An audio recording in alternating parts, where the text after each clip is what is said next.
الله أكبر الله أكبر. Bismillahirrahmanirrahim. Alhamdulillah.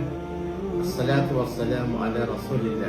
Mga kapatid, isang sahabi, si Abdullah ibn Mas'ud radhiyallahu anhu ay nagtanong sa Propeta Muhammad sallallahu alaihi wasallam, O subuan ni Allah, ano ang pinakamainam na gawain na mahal ni Allah? Sinabi ng Propeta sallallahu alaihi wasallam, As-salatu ala waqtiha. Qultu summa ayya. Qala birrul walidain. Qultu summa ayya. Qala al-jihadu fi sabilillah. Ang ibig sabihin, ang pinakamainam na gawain ay ang pagdarasal sa takdang oras. Pangalawa, ang pagiging mabuti sa magulang. At pangatlo, ang pagkikibaka sa landas ni Allah. Sinabi sa Quran, sa Surah An-Nisa, chapter 4, verse 103, A'udhu billahi minash shaitanir rajim. Inna as-salata kanat 'alal mu'minina kitaban mawquta.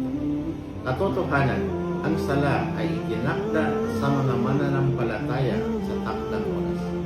Mga kapatid, unahin natin ang sala sa oras nito at huwag tayong magsasawa sa kabutihan sa ating mga magulang at magsumikap tayo sa lahat ng paraan para sa landas niya.